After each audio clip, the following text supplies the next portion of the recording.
I get the sense you didn't react badly to it. That's what you are. Okay?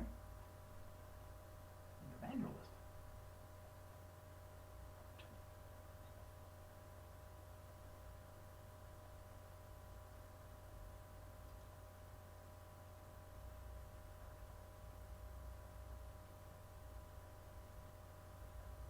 Good evening, brothers and sisters. My name is Apostle Tim Hopkins. I'm senior pastor of White Fire Ministries, and we're glad that you could join us tonight. This happened so that the works of God might be displayed in him. As long as it is a day, we must do the works of him who sent me. What is deliverance? Okay? There seems to be a lot of confusion and misunderstanding about what a deliverance is. So let's go ahead and clear up some misconceptions and get a common vocabulary going. Deliverance means rescuing from a circumstance. And there are different sections to it. So it's a catch-all kind of term. When you speak about being delivered, a lot of people think that it only means the casting out of demons, which that is not true. You can be delivered from a circumstance. You can be delivered from healing, from an illness. You can be delivered from soul ties. You can be delivered from demons, spirits. You can be delivered from strongholds. Okay? So let's go through and let's talk about some of these things. One of the things is being delivered from a stronghold.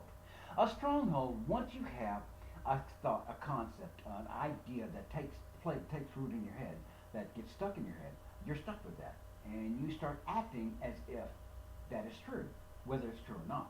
You start making acts and you start doing things that build upon that. And that's particularly that happens mostly when we're young, but it can happen at any age. When we're young and we don't have enough concept, we don't have enough worldly understanding, we don't have enough intelligence and maturity, whatever term you want to use. When we're not old enough and we don't have enough of a support structure, an ego structure, and things take hold and take root in us. Many of us still don't know what those are. I'm 57 years later. I have no idea what I learned when I was 1, 2, or 3 years old. I just don't remember it. But that's a stronghold. You take and you create, like a habit, for instance, is a stronghold. You take and you build it brick by brick. It's built act upon act. It's built thought upon thought. Smoking, for instance, is built with every cigarette. It's not built with the cigarette. It's built with the desire for the cigarette. And I'm saying that because what happens is you have that craving and you satisfy. You have the craving and you satisfy. But if you stop feeding that craving, you would still have whatever is underneath that. You would still have whatever caused that initial insult, that initial pain that you're trying to cover up. You just have this nicotine fit. You just have this urge, and you take and use the nicotine to calm your nerves, as some people say. What it actually happens is that the nicotine bonds with the neuroreceptors in your brain, just like caffeine does, and it starts blocking some of the signals. That's why people will report once they quit smoking, they'll report having very vivid dreams, or they'll have a lot of things, or they'll be so stressed and so uptight because there's so much input, because you're no longer blocking all of that out. So here we are stuck with this stronghold. A deliverance is going at, it isn't getting you to stop smoking, because that's really not going to deal with the heart of it. That only deals with surface issues. A deliverance would be go to the initial insult, the initial pain, the initial memory, and loosing you from that. And once you loose that, you can unwind and you can unravel the rest of the addiction. That happens a lot with alcohol, sex, porn, drinking. There's all manner of addictions. Okay. Another thing is casting. Of course, it's casting out of demons. One of the things that we don't really understand, and I see a lot of people that speak about people speak about deliverance being casting out of demons. It's like they see part of the truth. It's like they haven't gone all the way yet. But what happens is once you'll go through and you'll have a painful memory, you'll have a heartache, or you'll have something go on in your life, and a spirit, truly they are entities. I've actually spoken to them and interacted with them before. They will come up and they'll side up to you and they'll say, "Hey, I can help you with that." Or you can take, for instance, if shame and guilt will call a familiar spirit of pride to cover that up. That happens a lot. That's what a familiar spirit is. He comes and he sidles up to you and he says, hey, I can help you, be with me. And you give him a place to live in your soul, and he can draw off your soul energy. They actually feed off your energy, and they exist in it. There is this school of thought is that's how they're born. Is that, for instance, when Moses was on the mountain and God took him up on Mount Pisgah and showed him the promised land, but Moses lost the promised land. He would never go in it, but God allowed him to see it. So the spirit incompletion is called Pisgah. And there's a whole myriad of others, there's all different kinds. There are seven principalities of hell, like Laura's Reggae, Set, Medet, Pan, the religious spirit. And this one, this principality, or general, if you want to think of it in those terms, the religious spirit is responsible for a lot of the bondages that people have gone through. How many times have you heard people say you're not healed because of a lack of faith? I have not found that to be true. They have what is called an other faith, not unbelief, but other belief. Many people will say that. Many people will say that now that you're a Christian, for instance, a friend of mine was talking and he was saying that after he was saved and after he said the prayer of repentance, he went to get a cigarette and his mother told him you can't smoke anymore. And that was fine. That was good. I mean, he quit smoking. That was all for the better. But the point is that was an activity. That was a religious activity. It was a restriction that he couldn't do. And there are reasons for it. I absolutely agree with the not smoking view. But more the point is, I understand the operation behind it. I understand the mechanics. I understand what happened because I smoked for 34 years myself. And it was when I was later in life when I become more and more involved with the spirit and he started showing me more and more, revealing more and more. That's when I understood that there was a mind control. There was this delusion and illusion that had control of my mind. And once I broke through that, it lost a lot of its power. And what happened was there was one good stiff joint that Satan hit me with, just one good hit. But once I sustained through that, I've been free ever since. So spirits are true, spirits are real. They actually operate in people's lives. Getting rid of these may or may not solve your problem, but they will certainly help alleviate a lot of what's going on around it. Another one is laying on of hands for healing. Deliverance is called the precursor to healing because what happens is you'll go through and you'll let loose. Let's take, for instance, the woman that was bent over for 18 years that Jesus called down from the gallery to come to be loosed. She come down from the gallery and apparently whatever was going on, whatever thoughts or weighed down on her heart was weighing down on her body. And it was begin to physically manifest. We're looking into the autoimmunes now, 5-RNA, lupus, things like that, looking into spiritual roots to see what we can find about that.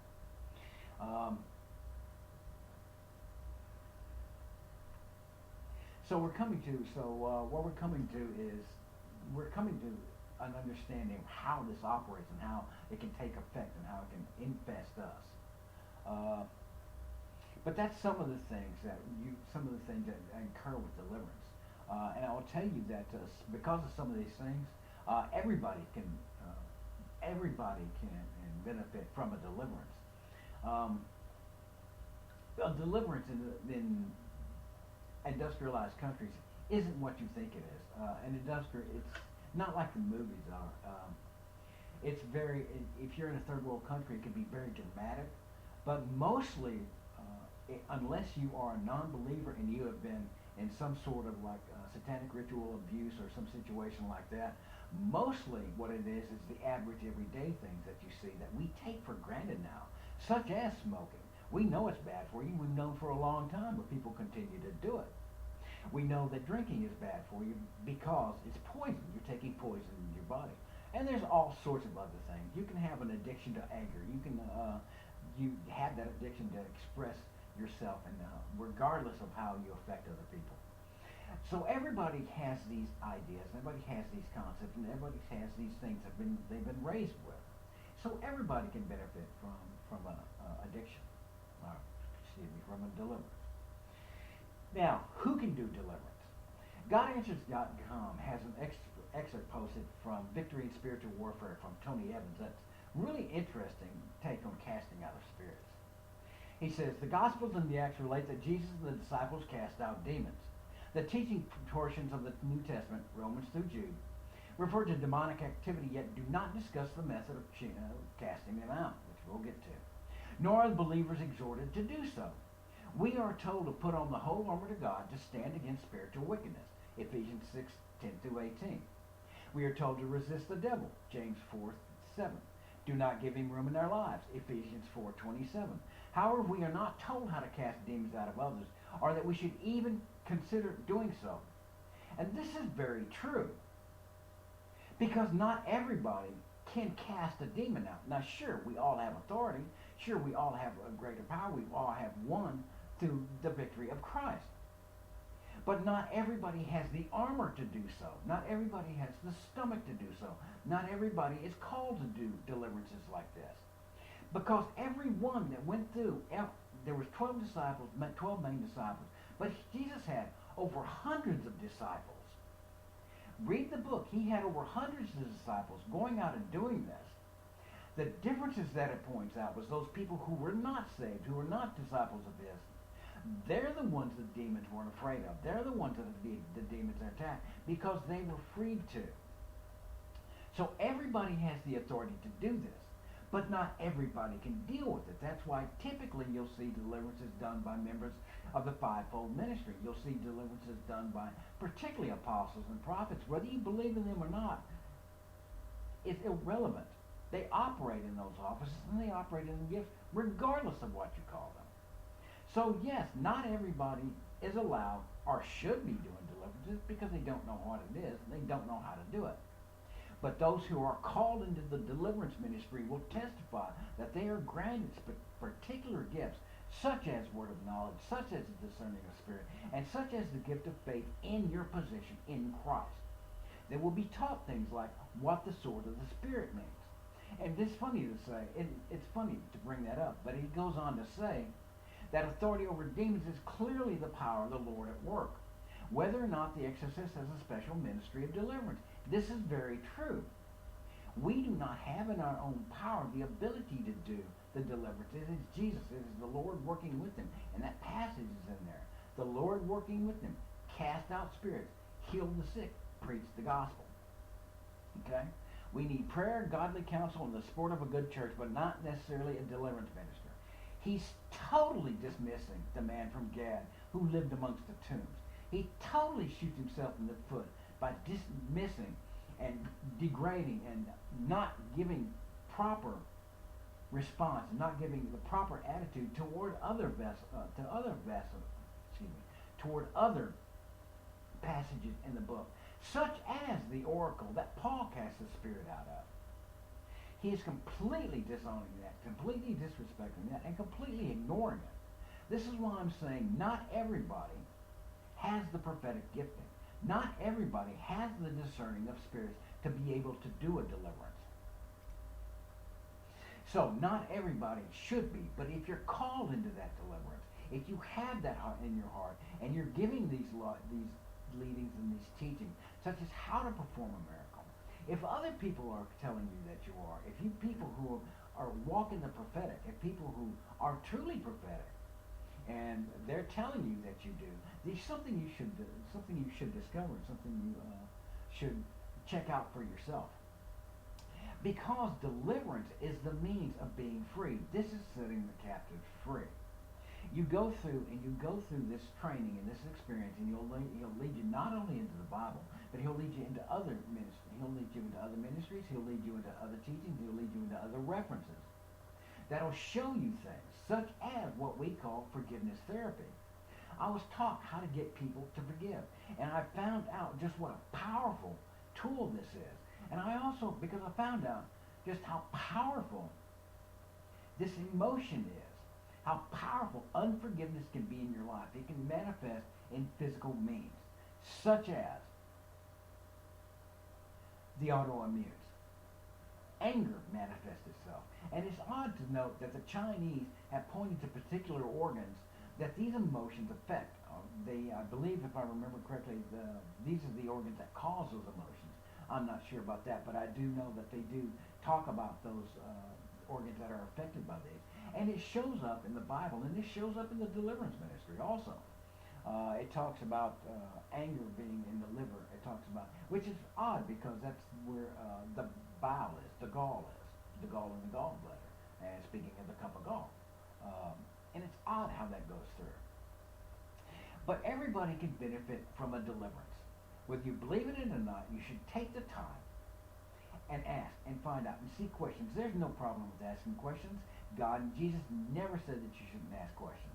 God and Jesus never said that you only have to follow one set of rules. He told you to question, to seek, to test the spirits, to seek Him, to walk with Him. Now, a deliverance is performed along certain rules. Number one, you've got to figure out what the root cause is. Whether it's a spirit, whether it's a disease, whether it's a stronghold. And many times, I will tell you again, it's a stronghold. And the disease, stronghold, and demons go hand in hand a lot of the times. That's why you'll go through and you'll start trying. For instance, you've got this, you just can't get away from something. You can't let candy bars alone. You can't put the coffee down. You can't fast. Whatever the problem in your life is, if you have a problem that you have no power over, it's time to look toward deliverances. If there's a problem in your life that is causing interference with your life, whether you believe it's a problem or not, then seek somebody's help. Ask somebody's help. Ask a friend. Ask a pastor. And see if that's causing a problem. See if it's affecting your relationship. If it's affecting your relationships, you might have a spiritual activity going on in your life. If you've got a disease, you may have a spiritual activity going on in your life. If something keeps coming to mind, if you keep having a single thought over and over and over again, you might have spiritual activity in your life. But anyway, in any form or any fashion, you should look into deliverance, and you should approach it with an open mind, because many people have been healed, many people have been helped by deliverance, and you could find that freedom in yourself. And once you find that freedom in yourself, you could walk out in the power of God. You could walk out in the power that He grants unto you. You could be a better person, whether you're a believer or not. Some people said that you have to be a believer. This isn't true. Because He healed all who came. And He cast demons out of all who came. Because as a believer, you have authority. And even if, for instance, let's go ahead and talk about the passage that says, he talks about the king went on a trip, and he comes back. And he is granted 5, 2, and 1 talents. Okay, he come back, and the man he gave 5 talents, the servant he gave 5 talents, had 10. He brought 10 back, and it was given to him. The servant brought 2, he brought 4 back. But the servant, the weak servant, the poor servant, the evil servant, didn't. He hid his talent under a bush and brought it back to him. And he was cast into the outer darkness. Because he disdained the gifts. He didn't seek. He didn't try. He was, in effect, slothful. Let's talk about the king who 2 men owed.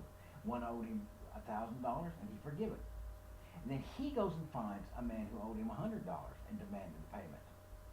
And he had him thrown in jail, and when the king found out about it, he was left out to the tormentors. He was given over to the tormentors. And this is something we don't like to talk about, but one of the reasons why God ordered the death of so many people in the Old Testament, because there is no salvation if we do not take Him seriously. Like it or not, there's no salvation if we don't take Him seriously. Look at what's going on today. We don't have any faith in Jesus anymore. We don't have any faith in the Lord no matter what comes out of our mouth. Look at our actions. And that's what I'm telling you, brothers and sisters. Look at your actions. If there's something in you that you don't like, if there's something in you that you know is ungodly, if there's something in you that you know is a sin, you don't have to keep living with that. Delve into those spiritual matters and look at the initiating accident. Look at the initiating incident in your life. A deliverance minister can help you with that. And now I would warn you, brothers and sisters, be very careful with who you trust.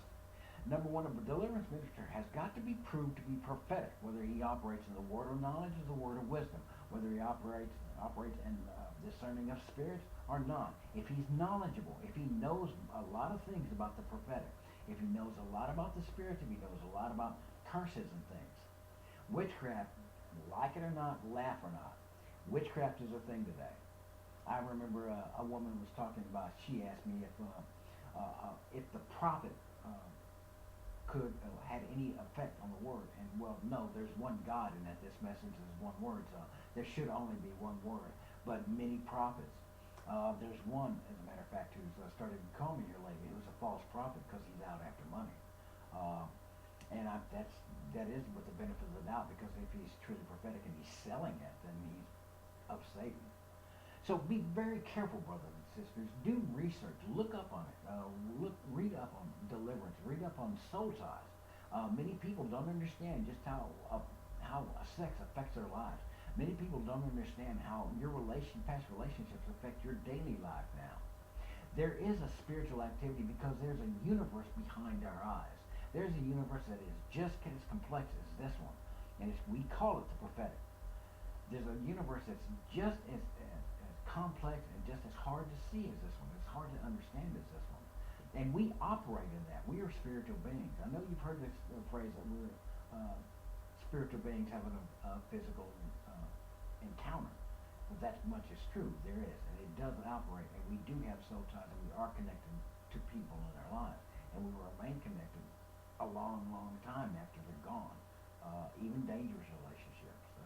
If you have a relationship where you just keep having emotions about this person, good, bad, or indifferent, and you hadn't spoke to them in 10 years, that could be a soul tie. That could be something that you want to deal with, to get some help alleviating with, putting off the baggage. And even though the Bible says what God's put together, let no man put asunder, there are many relationships God did not put together. There are many marriages that God did not ordain and he didn't put together. There are many things going on in our lives that we're very intimate with people, and we create soul ties whether we've had sex with them or not, that we carry with them through the rest of our lives. And they have this effect on us. That's something else that you can deal with. That's something else that a deliverance minister can help you with. Putting off those bad relationships. Putting off the old person and going on with your life. Letting your baggage go. Letting the spirits go. Because there's this HIV poster that says that everybody that person your sex partner has slept with, you're sleeping with, that much is true. So brothers and sisters, I just want to come to you today, and I want to put forward the idea of what deliverance is. It is being freed from your past. It's putting your baggage away. It's being freed from the curses upon your life.